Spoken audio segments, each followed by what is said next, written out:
welcome in. I'm so glad you're here. If you're new here, thanks so much for giving me a chance. Welcome to the Angel family. Tonight we're going to be reading a story to help you sleep, maybe two. And if you've already been here and you're a subscriber, thanks so much for coming back. Your support means the world to me. And if you're here watching but you haven't yet subscribed, please consider it. It really helps my channel and it helps with the whole YouTube algorithm thing. So, I think tonight we need to get some sleep. And I don't mind telling you guys, I've been having a rough couple of days. And one of the things I look forward to is our time together. So, I thought to make myself feel better and hopefully help you guys too, I would read us to sleep, and maybe we'll do some deep breathing afterwards too, for those of you that are still awake. So we're not even halfway through Celtic fairy tales.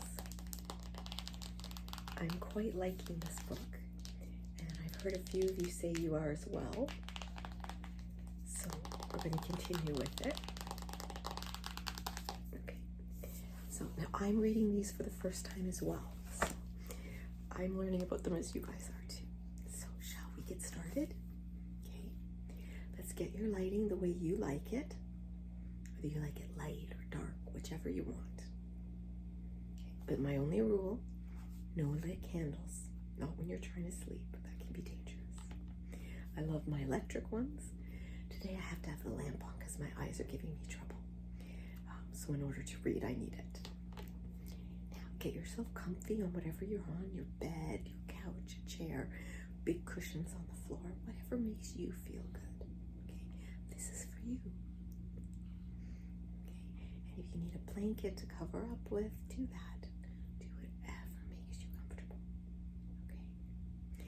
Now, these stories don't have illustrations, so you can just close your eyes and drift off and listen to me read them and just have a lovely, sweet dream, right? Okay, let's get started. This one is called The Black Cat. There once was a widower who married a widow.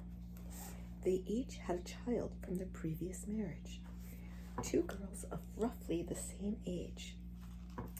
The man's daughter was called Yvonne, and she was sweet and kind and pretty. The other was called Louise. She was ugly, selfish, and spiteful.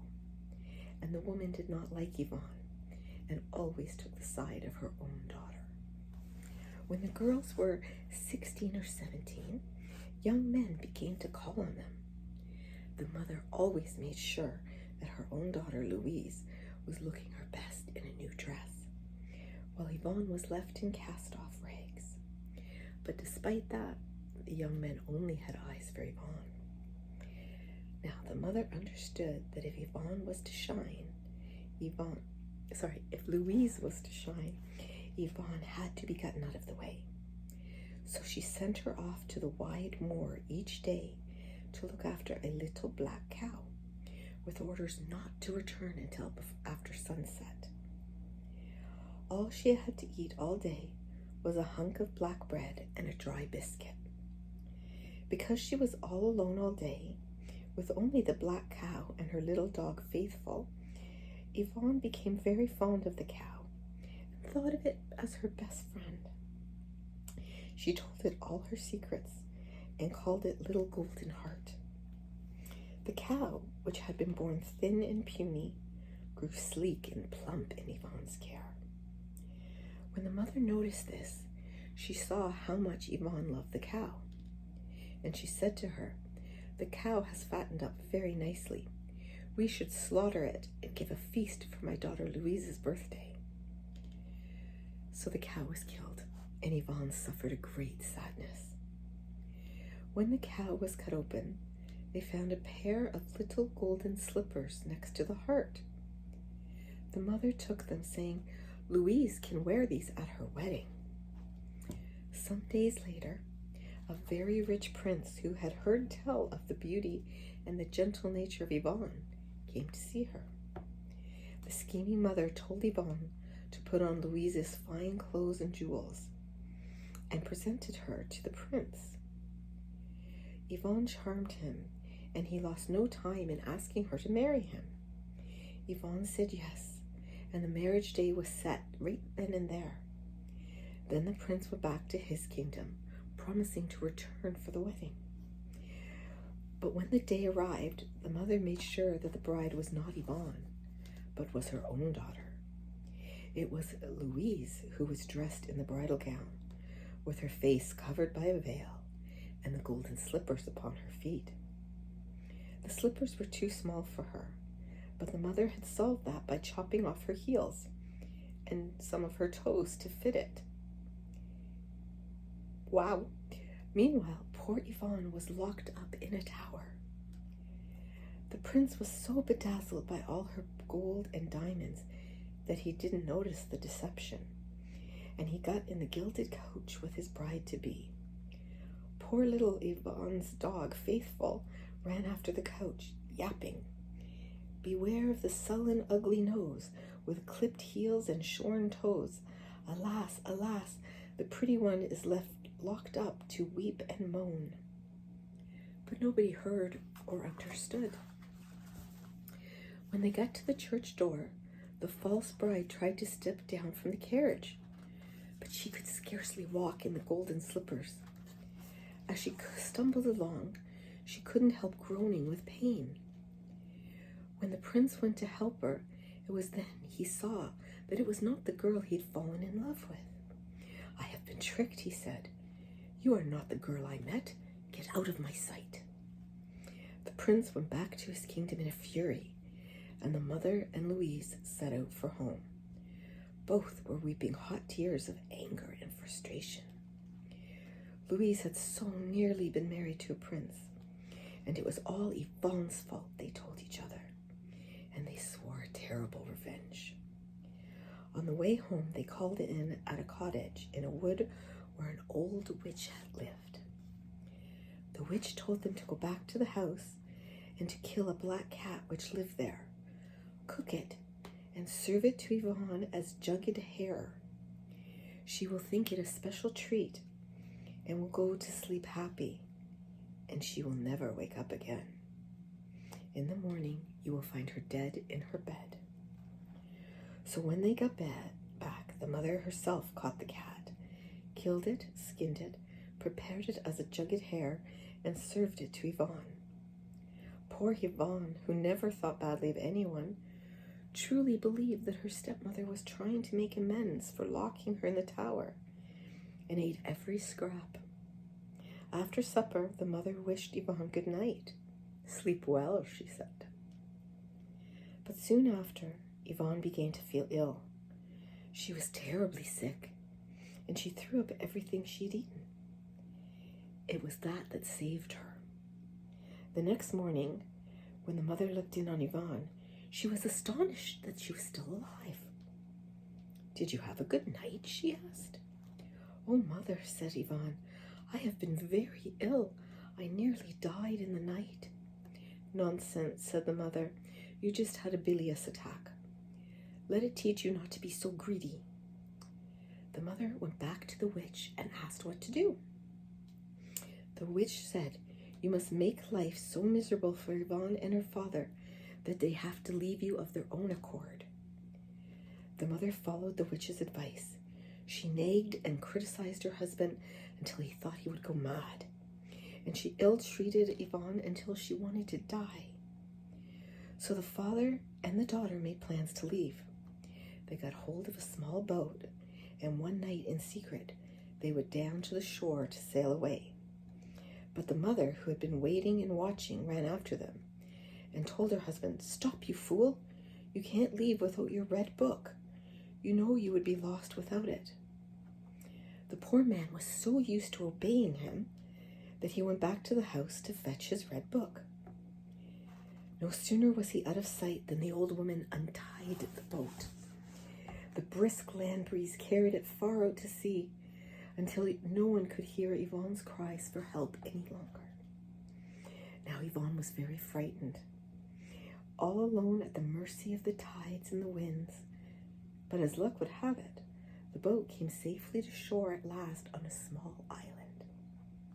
Yvonne explored the whole island, hoping to find a house, but it seemed deserted. However, she did find a cave, which even contained a bed and a cooking pot. A hermit must have lived here, she told herself, for no one had come back to the cave. At last, Yvonne gathered some shellfish to eat, and she lay down to sleep. When she awoke, she heard a faint mewing, and at the bottom of the bed, she found a little black kitten. She looked after the kitten and loved him as much as if he were her own child. She played with him and took him with him when she gathered shellfish along the seashore, or she picked fruit on the island. The kitten grew fast, and after 2 or 3 months, it was a splendid cat, such as you rarely see. One day, when Yvonne was talking to the black cat, telling her all the troubles that she used to have, the way she used to talk to the black cow, she said, "You look so intelligent. I'm sure you understand every word I say." And the cat answered, "I do." Yvonne was amazed. "How can you talk like a man?" she asked. "I can't tell you now, mother," said the cat. "A time will come when all your sufferings are at an end, and then you will know. In the meantime, make me a knapsack I can wear on my back, and I will swim to the mainland and fetch you something better to eat than raw shellfish." Yvonne did not want the cat to swim so far, but he insisted, saying, "As I am doing it for the love of you, I can come to no harm." So she made him a knapsack, and he plunged into the sea. Yvonne watched him swimming until he disappeared from view. When the cat reached the land, he found himself a fine seaport. It must have been Lannion, or perhaps Tregear, and set out to find some provisions. Schoolboys on the quayside laughed at him, prowling along with his knapsack like a beggar, and threw stones at him, so he ducked into the nearest house. It belonged to Mr. Rio, the richest man in town. He had once been a prince, but he had given up his kingdom because he had been so disappointed in love. The cat went to the kitchen door and called, "Meow, meow." The cook went to the door and with her broom to chase the strange black cat away, and was amazed when he coolly asked, "Is Mr. Rio at home?" "No," said the cook, "but he'll be back later." "Oh, I'm afraid I haven't time to wait," replied the cat. "I wonder if you would be so kind as to fill this knapsack with food for me." "No, I will not," said the cook. So the cat went to the spit where a chicken was roasting for Mr. Rio's dinner, and took it himself, along with a good slice of bacon, a loaf of white bread, and a bottle of fine wine. Good cat. He put them in his knapsack and slung it back over his shoulders, and with his cheery "goodbye" was on his way. He made his way back to the shore along the tops of walls and underneath hedges so as to avoid the schoolboys. And then he swam back to the island. "Look, mother," he said as he opened his knapsack. "This should make a much better meal than you're used to. And there's plenty more where that came from." So they sat down and they ate their fill. Meanwhile, when Mr. Rio got home and saw nothing to eat, he asked the cook sharply, "Where's my dinner?" "Oh, Mr. Rio," said the flustered cook, "a big black cat came with a knapsack on his shoulder and he took it all." "You expect me to believe a fairy tale like that?" he said, but the cook insisted it was true. A few days later, when the provisions were gone, the cat swam back to the port and went once again to Mr. Rio's kitchen door. "Meow, meow." This time Mr. Rio was at home. He came down from his room with a loaded gun in his hand. The cat wasn't scared. "What do you want?" said Rio. "The same as before. Meat, bread and wine for my mother and myself." Rio gave him the food, and the cat thanked him. "Now I'll give you some advice," said the cat. "I know that you are in love with a girl and think she is going to marry you. You have even left her all your money in your will. But she has another lover, and they are planning to kill you. Soon you are going on a hunting party, and you will be asked to share a room with your rival. He will go to sleep next to the wall, and you will be on the outside. When he is asleep, you must be sure to roll him over and change places with him. For in the night, your false love will creep into the room with a big knife, which she will have whetted to a razor-sharp edge. And she will cut the neck of the sleeper on the outside, thinking it's you. So be warned. Do exactly as I say, or it will be the worse for you. And whatever happens, trust me, I will come to your aid at the right time." Now Rio did not know what to think. When an invitation came asking him to a hunting party, he thought of refusing. But then he would never know if what the cat had spoken was really true. So he went, and everything happened exactly as the black cat had foretold. Rio remembered the black cat's advice, and when his rival was fast asleep, he changed spots with him. And when he put out the light and pretended to be asleep, soon after he heard a creak at the door. And very slowly it opened, and the tiptoe of his false love's feet crossed the floor. She had a great hunting knife in her hand, and she used it to cut the throat of the sleeping man. Then she left and locked the door behind her. There was nothing Rio could do. He was locked in with no chance of escape. In the morning, when neither Rio nor the other man came down for breakfast, their wicked hostess said, "Let's go and wake them." She led the way to the room and deftly unlocked the door and flung it open. And then she saw that she'd killed the wrong man. She shrieked in grief and anger. Before Rio could say a thing, she cried, "This evil man has killed his knight's companion. Tie him up, throw him in jail. He shall hang for this." Everyone agreed that Rio had murdered the man and deserved to die. So a scaffold was built, and the next morning Rio was taken to it to be hung. The murderess watched it all from her balcony with her friends. Rio looked at her in deep despair, and then he saw on the roof the black cat. He said, "I have no more hope in mankind. But if that black cat up there on the roof could speak the truth, I know I would be saved." All eyes turned to the cat. It sprang down to the scaffold next to Rio and spoke to the headsman. "Hold it. This man is innocent. It was not he who killed his companion, but that wicked woman over there." And he pointed at the woman on the balcony, who gave a cry and fainted right away. When she came to, the woman was so frightened of the talking cat, who seemed to know all of her secrets, as she admitted her crime. So Mr. Rio was pardoned, and she was beheaded in his place. Then Rio returned home, and the cat went back to the island. Some day later, the black cat said to Yvonne, "Mother, it is time you were married." "And who should I marry?" she asked. "Oh, I know just the man," said the cat. "Trust me, and I'll arrange it all." The cat swam back to the port and went to Mr. Rio's house. Rio was very pleased to see him. "I can't thank you enough. I wish there was something I could do for you." "There is," he said. "I want you to marry my mother." "I know I owe you my life," said Rio, "but you can't expect me to marry a cat."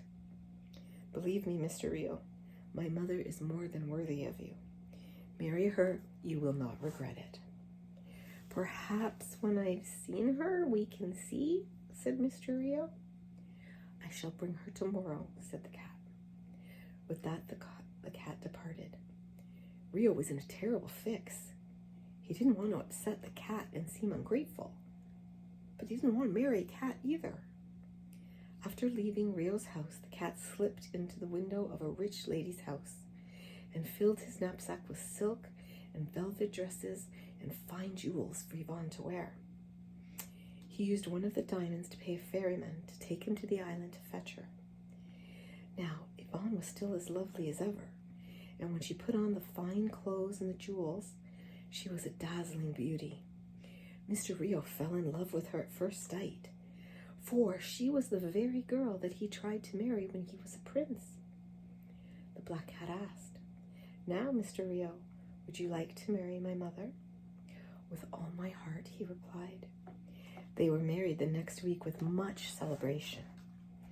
After the wedding, the black cat said, "Now we must take your new husband and introduce him to your father, your stepmother, and Louise." So they got into a coach and they set off for Yvonne's old home. When they arrived, the father was overjoyed to see his daughter again, and so was little Faithful, the dog. The stepmother and her daughter, who was still unmarried, were so full of spite and jealousy, but they pretended to be pleased to see her. They even arranged a feast to welcome her home. But they asked the old witch as one of the guests, hoping she would come up with another plan to get rid of Yvonne for good. Halfway through the meal, the witch turned pale and tried to leave, saying she felt poorly. She felt something brush against her leg. She looked down, and it was the black cat.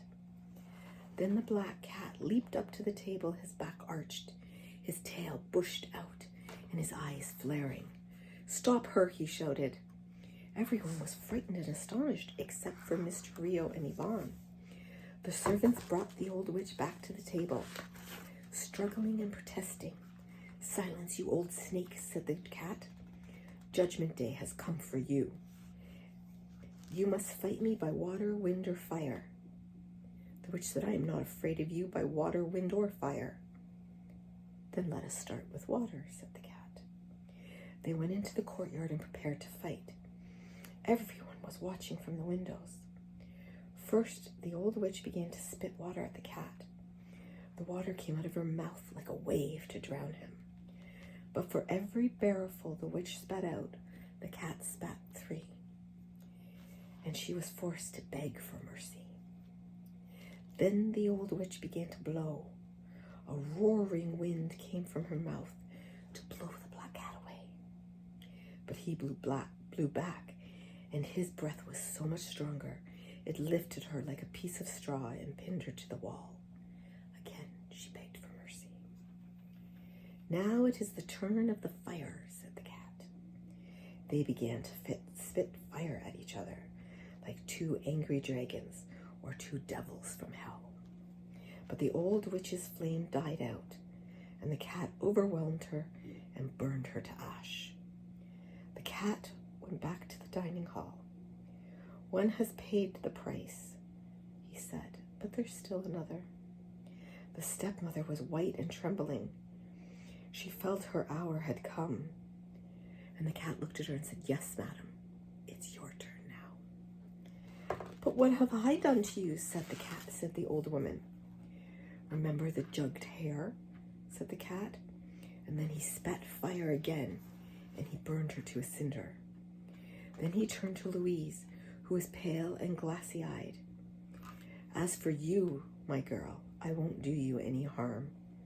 You are too young to understand your mother's evil plans. The guilt was hers and not yours." He said to Faithful, the little dog, "It is your duty to look after Louise and to show her how to love." And lastly, he turned to Mr. Rio. "Now, Mr. Rio, put me on my back on the table and slit me open with your sword." "I cannot do that," said Mr. Rio. "Do as I tell you. You owe me that," said the cat. So Mr. Rio took the black cat, stretched him on his back at the table, and slit his stomach open with the sword. And out stepped a handsome man who said, "I am the greatest magician who has ever lived on this earth." After that, the merrymaking went back on, and for 8 days they partied. And the man who had been the black cat sang and danced told stories, and did tricks the entire time. The end. Okay, that was a little more violent than I had anticipated. But I'm sure we can do some deep breathing and a couple positive affirmations to give you good, sweet dreams. Now, let's do our breathing. Keep your eyes closed. And we're going to breathe in for a count of 4. And then we're going to hold it gently for a count of 4. And release for a count of 4. If you can only do 1 or 2, that's fine too. Breathe in through your nose, hold, breathe out through your mouth. I'll count for you. Let's begin. 1, 2, 3, 4. Hold. 2, 3, 4. Release. 1, 2, 3, 4. Very good. Let's do another. Ready? 1, 2, 3, 4. Hold. 2, 3, 4. Release. 1, 2, 3, 4. And a final one. Breathe in. 1, 2, 3, 4. Hold. 2, 3, 4. Release. 1, 2, 3, 4.